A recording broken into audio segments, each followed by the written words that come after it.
ఇక ఏపీలో జనసేన చాప కింద నీరులా విస్తరిస్తోంది. 2029 టార్గెట్ గా పార్టీ విస్తరణ శరవేగంగా జరుగుతోంది. ఇప్పటికే గోదావరి జిల్లాలో తిరుగులేని పార్టీగా అవతరించిన జనసేన ఇక ఏపీ అంతటా అదే రేంజ్ లో పార్టీని విస్తరించాలని ప్రణాళికలు రచిస్తున్నారు. పవన్ పాలన వైపు మొగ్గు చూపుతున్న సీనియర్స్ జనసేనకి జై కొడుతున్నారు. అటు వైసీపీ నుంచి సైతం బిగ్ లీడర్స్ జనసేన గూటికే చేరిపోతున్నారు. ఉత్తరాంధ్ర, మధ్య కోస్తాలో పార్టీ గట్టి పట్టును సాధించేందుకు పటిష్టమైన ప్రణాళికలను రచిస్తున్నట్లుగా తెలుస్తోంది. ఇక ఇదే అంశానికి సంబంధించి మరిన్ని వివరాలను మా ప్రతినిధి రవికృష్ణ అందిస్తారు. రవికృష్ణ, చెప్పండి. జమీమా, ఏదైతే ఈ జనసేన పార్టీకి సంబంధించి రోజు రోజుకి జనసేన పార్టీ మాత్రం నేతల చూపు అయితే మాత్రం ఎక్కువగా ఉన్నట్లుగా కూడా తెలుస్తుంది. ప్రధానంగా కూడా వైసీపీ పార్టీకి చెందినటువంటి నేతలు ఎవరైతే ఉన్నారో వాళ్ళందరూ కూడా జనసేన వైపు రావడానికి అయితే మాత్రం తీవ్రంగా కూడా ప్రయత్నిస్తున్న పరిస్థితి ప్రస్తుతం కనపడుతుంది. మొన్నటి వరకు అంటే 2024 ఎలక్షన్స్ ముందు వరకు కూడా జనసేన పార్టీలో వచ్చేందుకు ప్రధానమైనటువంటి నాయకులు, వివిధ పార్టీలో ఉన్నటువంటి ప్రధాన నాయకులు ఎవరైతే ఉన్నారో వాళ్ళు అంతగా కూడా దీని మీద కాన్సన్ట్రేట్ చేయలేనటువంటి పరిస్థితి. ఏదైతే 2024 ఎలక్షన్స్ ముందు మాత్రం బాలశౌరి కానివ్వండి, అదేవిధంగా కూడా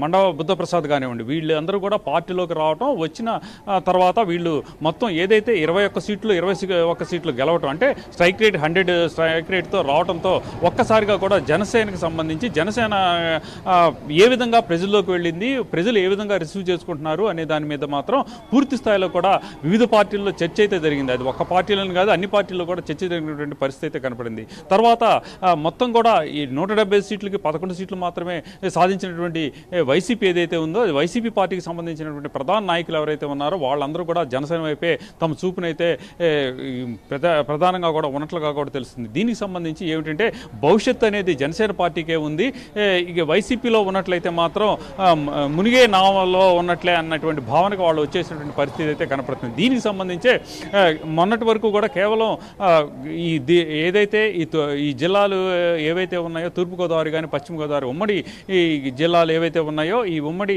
గోదావరి జిల్లాలో మాత్రమే జనసేన పార్టీ బలంగా ఉండేది. కానీ ఇప్పుడు అది మెల్లమెల్లగా కూడా విస్తరించుకుంటూ చాప కింద నీరులాగా వచ్చేస్తున్న పరిస్థితి.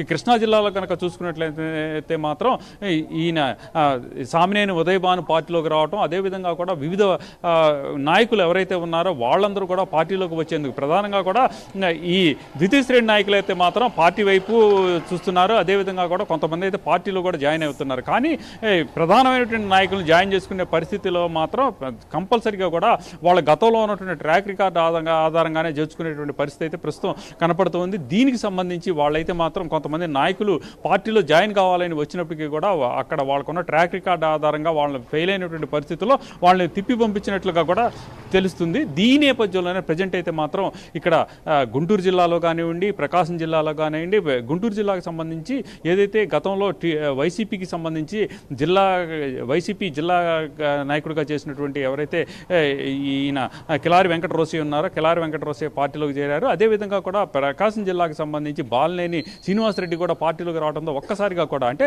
కృష్ణా కానివ్వండి, ఇటు గుంటూరు కానివ్వండి, ప్రకాశం జిల్లాలు, ఈ 3 జిల్లాల్లో కూడా ఇక పార్టీ అయితే మాత్రం చాలా ముందుకు పోయేటువంటి పరిస్థితి కనపడుతుంది. అదేవిధంగా కూడా మిగతా నాయకులు కూడా పార్టీలోకి వచ్చేందుకు ట్రై చేస్తున్నటువంటి పరిస్థితిలో ఇక నేతల చూపు, వైసీపీకి సంబంధించిన నేతల చూపు మాత్రం ప్రధానంగా కూడా జనసేనలోనే ఉన్నట్లుగా కూడా మనకి తెలుస్తుంది. Right, thanks for the updates and details.